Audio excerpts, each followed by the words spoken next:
Order میں change ہوگا.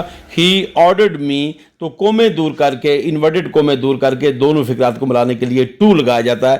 ہی ordered me to open the door.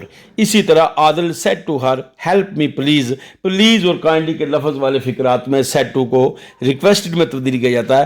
Adil requested Hare to help ہم. Kindly press the bell to receive the instant notification of our new uploading videos. Thanks a lot.